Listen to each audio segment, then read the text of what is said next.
Hello everyone, I am Monali and I welcome you all on our platform Utkarsh classes. तो students, आज का ये video होने वाला है बहुत ही ज़्यादा इंफॉर्मेटिव और बहुत ही ज़्यादा खास, क्योंकि स्टूडेंट्स आज हम हमारे सबसे बड़े मोटिवेशन पे बात कर रहे होंगे जो कि है मॉनेटरी मोटिवेशन।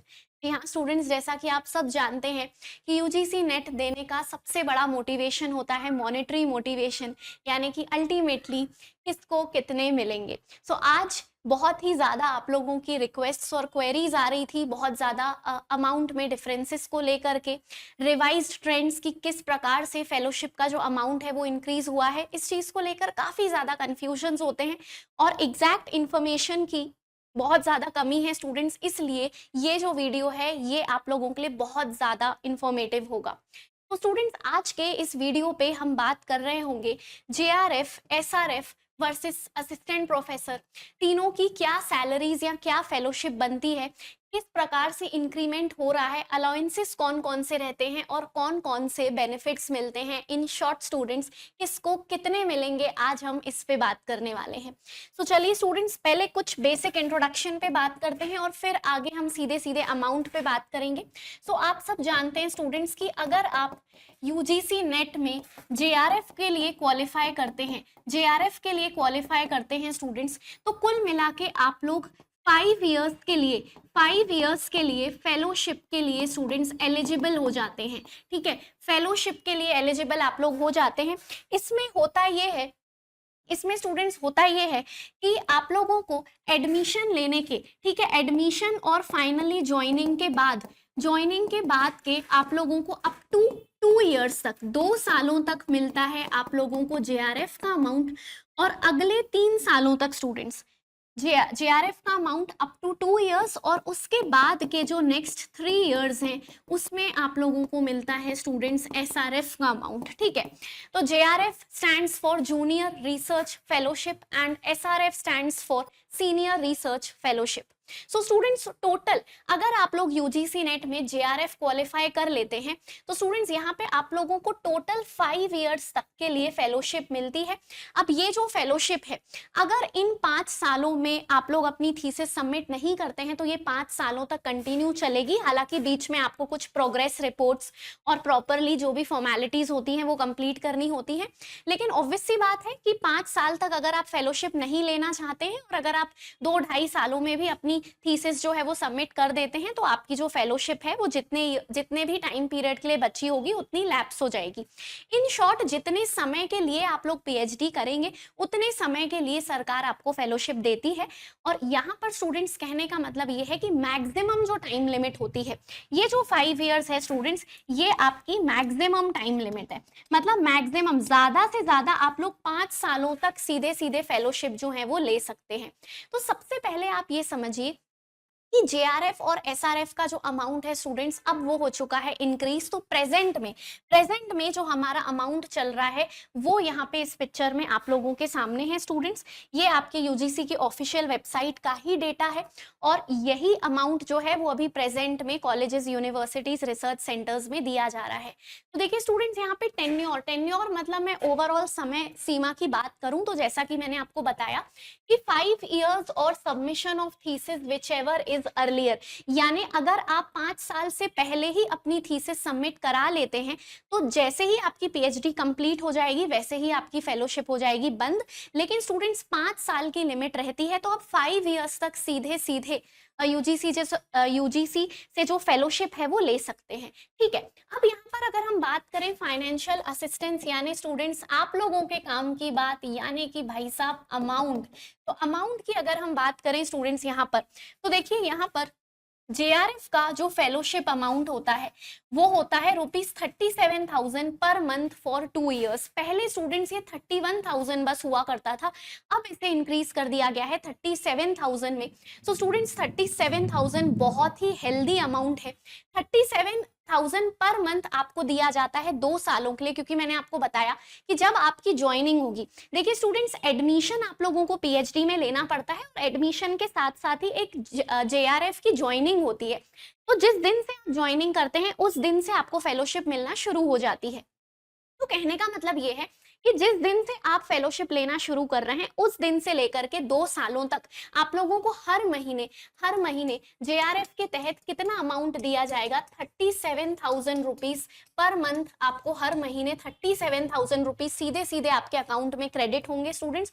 और आपको ये भी पता होना चाहिए कि इस 37,000 के साथ दो चीजें हमारी एड ऑन होती है, एक होता है एचआरए और एक होता है स्टूडेंट्स कंटिंजेंसी। तो यहाँ पर बच्चों को बहुत ज्यादा कंफ्यूजन होता है और कुछ समझ में नहीं आता कि एचआरए क्या है, कंटिंजेंसी क्या है। तो देखिए स्टूडेंट्स, सीधे सीधे मैं आप लोगों को बताऊं कि जब हम जेआरएफ की बात करते हैं तो जेआरएफ में सीधे सीधे आपको 37,000 का तो अमाउंट मिलेगा ही, प्लस हो जाएगा यहाँ पे एचआरए। अब एचआरए जो है स्टूडेंट्स वो एक्स, वाई और जेड सिटीज के लिए अलग अलग होता है। डिपेंड करता है कि आपका कॉलेज, आपकी यूनिवर्सिटी या मतलब जो भी आपका रिसर्च सेंटर है वो किस सिटी में है, ठीक है। तो डिपेंड करता है कि आपका जो रिसर्च सेंटर है या जो आपका कॉलेज है वो एक्स सिटी में है, वाई सिटी में है कि स्टूडेंट्स जेड सिटी में है। अगर यूजुअली जो एक्स सिटी में जो परसेंटेज माना जाता है वो 27% के आसपास रहता है, वाई सिटीज में स्टूडेंट्स 18% के आसपास रहता है। ये भी आपका इंक्रीज वाला है, पहले जैसे वाई सिटीज में 16% दिया जाता था, फिर इसको बढ़ा करके 18% कर दिया था, और जेड में होता है आमतौर पे 9%। तो स्टूडेंट्स एचआरए का जो परसेंटेज चलता है वो आमतौर पे यही चलता है। हालांकि बीच में अभी न्यूज आ रही थी कि 18% को बढ़ा करके भी 20% मिल रहा है, लेकिन स्टूडेंट्स अभी एट प्रेजेंट जहां पर भी हम लोगों ने पता किया है तो अभी फिलहाल 20% के रेट से नहीं दिया जा रहा है, प्रेजेंट में 18% ही चल रहा है। फिर भी लेट्स सी कि कब से ये 20% में ट्रांसफॉर्म होता है। लेकिन अभी एट प्रेजेंट की मैं बात करूं तो एचआरए का मतलब होता है हाउस रेंट अलाउंस। तो देखिए स्टूडेंट्स, अगर आपको आपकी यूनिवर्सिटी में हॉस्टल फैसिलिटी मिलती है, ध्यान रखेंगे कि मान लीजिए आप एक रेसिडेंशियल यूनिवर्सिटी से पीएचडी कर रहे हैं और वहां पे आपको हॉस्टल की सुविधा दी गई है, तो ऑब्वियस सी बात है कि हॉस्टल की सुविधा दी है तो एचआरए नहीं बनेगा। पर अगर हॉस्टल की सुविधा नहीं दी गई है तो आप जिस भी किराए के घर पे रहते हैं वहां पर, या आपने कोई फ्लैट लिया हुआ है, जो भी रेंट आप पे कर रहे हैं उसका बिल आपको जमा करना पड़ता है एचआरए के रूप में। और ये जो 27%, 18%, 9% का अमाउंट है, ये इसी बेस अमाउंट में कैलकुलेट होगा, ठीक है। तो बेस अमाउंट कितना है स्टूडेंट्स, हमारा 37,000 है, ठीक है। तो कहने का मतलब कुल मिला के ये है कि इस बेस अमाउंट का ही 27, 18 या 9% के हिसाब से जो है आपका सीधे सीधे एचआरए बनता है। आमतौर पे हम देखते हैं तो यूजुअली हमारा 18% ही रहता है वाई सिटीज के हिसाब से, ठीक है। तो कहने का मतलब कुल मिला के ये है कि एचआरए जो है वो आमतौर पे आपको इन परसेंटेज के हिसाब से दिया जाता है, जिसका फुल फॉर्म है हाउस रेंट अलाउंस। यानी कि आप जो भी किराया भर रहे हैं अपने रहने का, जो भी रेंट आप पे कर रहे हैं उसका बिल आपको लगाना पड़ता है अपने डॉक्यूमेंट्स के साथ, और फिर आपको 37,000 में एड ऑन होके मिल जाता है अमाउंट जो भी आपका एचआरए बनता है। फिर उसके बाद इसी में ही प्लस होती है स्टूडेंट्स आपकी कंटिंजेंसी। तो देखिए स्टूडेंट्स, कंटिंजेंसी का अमाउंट फिक्स्ड है। कंटिंजेंसी आपको 10,000 रुपए सालाना दी जाती है, यानी कि ईयरली जो है 10,000 का जो अमाउंट है वो ईयरली मिलता है। मतलब स्टूडेंट्स आपके क्वार्टर्स में अमाउंट आता है। क्वार्टर में अमाउंट कैसे, जैसे फॉर एग्जाम्पल जनवरी, फरवरी, मार्च, फिर अप्रैल, मई, जून, जुलाई, अगस्त, सितंबर, और फिर अक्टूबर, नवंबर और दिसंबर। आई बात समझ में। तो देखिए जनवरी, फरवरी, मार्च के 2,500 रुपए क्रेडिट कर दिए जाएंगे। अब इन तीनों महीनों का भी आपको जो भी आपके कंटिंजेंसी का मतलब है सिंपली जो भी आपका खर्चा जो है वो आपके स्टेशनरी आइटम्स में लग रहा है। अब स्टेशनरी आइटम्स में आपका कहीं पर भी एक्सपेंडिचर हो रहा है, चाहे फिर आपने प्रिंट आउट्स करवाए, कोई किताब खरीदी, कोई पेन खरीदी, या मान लीजिए आप सेमिनार्स वगैरह अटेंड करने गए हो तो वहां पे आपने फीस भरी है, तो ये सारी चीजें जो है वो कंटिंजेंसी में आती है। लेकिन कंटिंजेंसी का बिल आप जो भी जमा करोगे आपको मैक्स टू मैक्स 2500 ही दिया जाता है, ठीक है। तो जनवरी, फरवरी, मार्च का 2500, फिर अप्रैल, मई, जून का भी 2500, फिर जुलाई, अगस्त, सितंबर का भी 2500, और अक्टूबर, नवंबर, दिसंबर का भी हो जाएगा स्टूडेंट्स 2500। तो कहने का मतलब है कि ये 10,000 रुपए जो है टोटल, ये क्या बनती है आपकी कंटिंजेंसी। तो हर महीने आपके अकाउंट में 37,000 रुपीज किसका आएगा, जेआरएफ का आएगा। फिर 3 महीनों में एक बार आपका ये 2500 रुपीज का अमाउंट आएगा और इसी 37,000 में आपका HRA जो है वो जोड़कर भेजा जाएगा अगर आप लोगों को हॉस्टल फैसिलिटी जो है वो अवेलेबल नहीं है तो। ठीक है, तो यहाँ पर आप लोग देखिए students 37,000 per month for 2 years और इसमें हमने एड ऑन किया HRA और इसके अलावा आप देखो यहाँ पे लिखा है कंटिजेंसी। ह्यूमैनिटीज और सोशल साइंसेस वाले जो स्टूडेंट्स हैं उनके लिए 10,000 होता है JRF में और जो साइंस वाले हैं उनके लिए 12,000 होता है। उनके लिए कितना होता है स्टूडेंट्स 12,000। तो जैसे हमने 10,000 का 2,500 बांटा 3-3 महीनों का, वैसे ही 12,000 रुपए का भी बढ़ जाएगा। ठीक है, तो ये था आपका JRF। अब हम अगर बात करें स्टूडेंट्स SRF की, तो देखिए SRF का अमाउंट जो है वो हो गया है 42,000। पहले ये 35,000 के आसपास रहता था, अब ये हो गया है सीधे सीधे 42,000 रुपीज स्टूडेंट्स। तो अगेन अगर मैं बात करूं तो पहले 2 सालों के लिए तो आपको क्या मिलेगी JRF, फिर आप कन्वर्ट हो जाओगे स्टूडेंट्स SRF में, यानी कि सीनियर रिसर्च फेलोशिप। ठीक है, अब जब हम बात करते हैं सीनियर रिसर्च फेलोशिप की, तो जैसा कि मैंने आपको बताया कि यहाँ पर आपको बेस अमाउंट जो दिया जाएगा वो 42,000 rupees per month, 42,000 rupees per month हर महीने दिया ही जाएगा। फिर इसमें फिर से प्लस हो जाएगा आपका HRA। तो हाउस रेंट अलाउंस मैंने जैसा आपको बताया कि 18% के हिसाब से या 9% के हिसाब से, इस तरीके से। और फिर इसमें प्लस हो जाएगी आपकी कंटिजेंसी।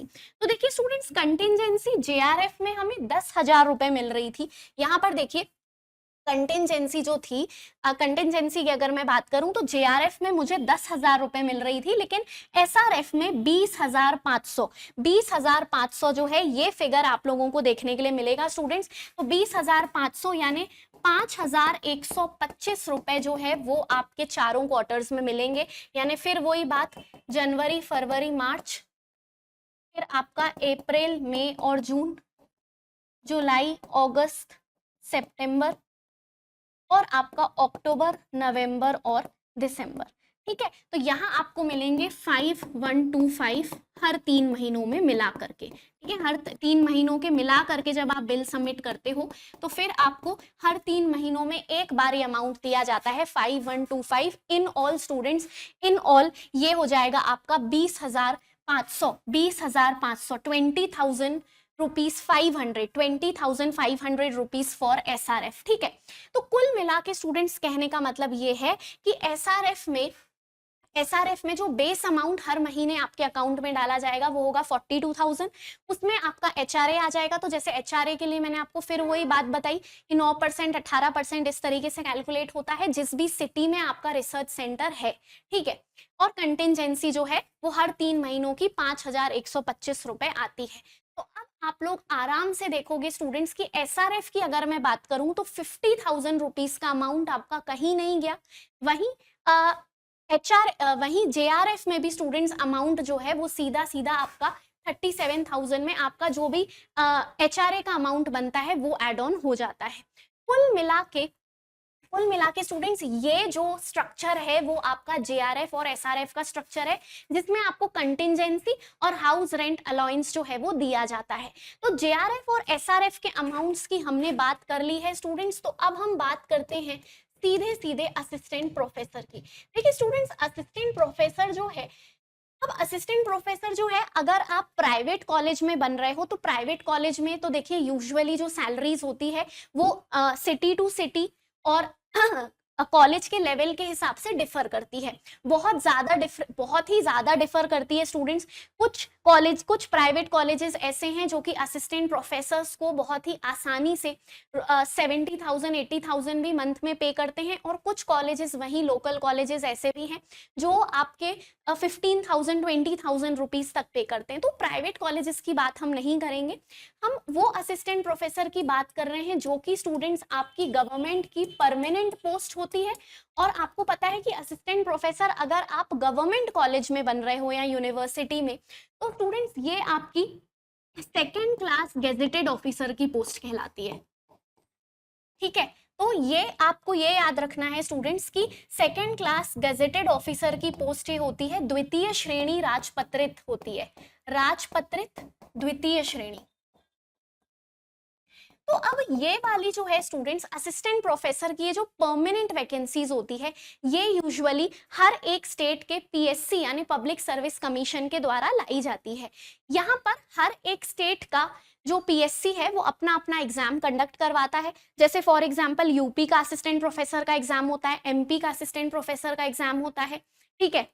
फिर आप देखोगे राजस्थान के असिस्टेंट प्रोफेसर का एग्जाम होता है। तो ऐसे अलग अलग एग्जाम्स होते हैं। अब ऑब्वियस सी बात है कि हर एक स्टेट में थोड़ा थोड़ा डिफरेंस आपको ग्रेड पे या आपको जो बेसिक पे है स्टूडेंट्स उसका थोड़ा थोड़ा डिफरेंस दिखेगा ही दिखेगा। फिलहाल जैसे आज मैं आपको एग्जाम्पल दे रही हूँ एमपी का, तो एमपी पीएससी जो है स्टूडेंट्स वो एक एग्जाम कंडक्ट करवाती है और उसके थ्रू वो रिक्रूटमेंट्स करती है किसके, असिस्टेंट प्रोफेसर के। तो फॉर एग्जांपल एमपीपीएससी ने अभी हाल ही में आपने देखा होगा स्टूडेंट्स, हाल ही में एमपी के असिस्टेंट प्रोफेसर्स की वैकेंसी निकली हुई है। तो अगर मैं उसका एग्जांपल देखूं तो स्टूडेंट्स बेसिक पे जो होता है यहाँ पे हमारा युक्ति युक्त जिसे हम कहते हैं, ठीक है, तो ये होता है 57,700। ये जो फिगर है ये आमतौर पे आपको देखने के लिए मिलता है 57,700। इसमें आपका अकादमिक स्तर जिसे आप इंग्लिश में अकेडमिक लेवल कहते हो, अकेडमिक लेवल 10 होता है, ठीक है। तो 57,700 ये एक बेसिक पे होता है स्टूडेंट्स आपका। इसमें आपका डीए प्लस हो जाता है। डीए आमतौर पे जैसे हम देखें 50% के आसपास होता है और फिर इसमें प्लस होता है आपका यहाँ पर भी एचआरए, ठीक है। तो हाउस रेंट अलाउंस यहाँ पे उसी रेट से बेसिकली दिया जाता है और इसके साथ ही साथ स्टूडेंट्स आप देखोगे तो डीए 50% के आसपास रहता है। तो असिस्टेंट प्रोफेसर की अगर हम एक बेसिक सैलरी मतलब एक हम नॉर्मल फिगर जो है वो अगर हम मानकर चलें स्टूडेंट्स यहाँ पर, तो आपकी हर हालत में 80,000 से 90,000 जो है ये एक फिगर देखा जाता है। लगभग लगभग 90,000 के आसपास का जो फिगर है वो हमारा बैठता है। तो मिनिमम 80,000 तो आप मान ही सकते हो। 80,000 से 90,000 से लेकर के 1 लाख तक का फिगर जो है ये डिपेंड करता है आपके यूनिवर्सिटी टू यूनिवर्सिटी और अलग अलग जो आपके स्टेट्स हैं उसमें भी पे लेवल्स थोड़े अलग अलग होते हैं। ये मैंने आपको एग्जांपल दिया है एमपी का क्योंकि वैकेंसी सीधी सीधी निकली हुई है। तो बेसिक पे 57,700 का है एकेडमिक लेवल 10 के हिसाब से, ठीक है, अकादमिक स्तर 10 के हिसाब से। और इसके अलावा स्टूडेंट्स आपका सीधे सीधे जो डीए है वो 50% के आसपास और एचआरए जो मैंने आपको बताया तो यूजुअली वही रेट्स चलते हैं। तो ये जो सैलरी है स्टूडेंट्स ये आपकी असिस्टेंट प्रोफेसर की रहती है। कुल मिला के आज के वीडियो में हमने बहुत ही बढ़िया तरीके से जेआरएफ, एसआरएफ और असिस्टेंट प्रोफेसर की सैलरीज पे बात की है और जो एक्स्ट्रा बेनिफिट्स और अलाउंसेस रहते हैं उन पे भी हमने चर्चा की है। आई होप स्टूडेंट्स आप लोगों के सारे डाउट्स अमाउंट को लेकर के तो बहुत अच्छे से आज क्लियर हो गए होंगे। स्टूडेंट्स अगर आपको ये वीडियो इन्फॉर्मेटिव लगा हो तो प्लीज़ लाइक, शेयर और कमेंट ज़रूर करिए और कमेंट्स में आपके फर्दर डाउट्स जो भी हैं और आगे आप इसी तरीके के टॉपिक्स में अगर वीडियोस चाहते हैं तो वो टॉपिक का नाम भी आप लोग कमेंट्स में लिख करके दे सकते हैं सो दैट नेक्स्ट वीडियो में हम उन क्वेरीज को पिकअप कर रहे होंगे। सो आई होप स्टूडेंट्स ये वीडियो आप लोगों के पूरे डाउट्स क्लियर इस वीडियो के माध्यम से हो गए होंगे। हमारे चैनल के साथ जुड़े रहिए, ऐसी ही इंफॉर्मेटिव वीडियोस के साथ हम आगे भी आपके सामने आते रहेंगे और आपके सारे डाउट्स को सॉल्व करेंगे। Thank you so much students, keep learning, keep smiling.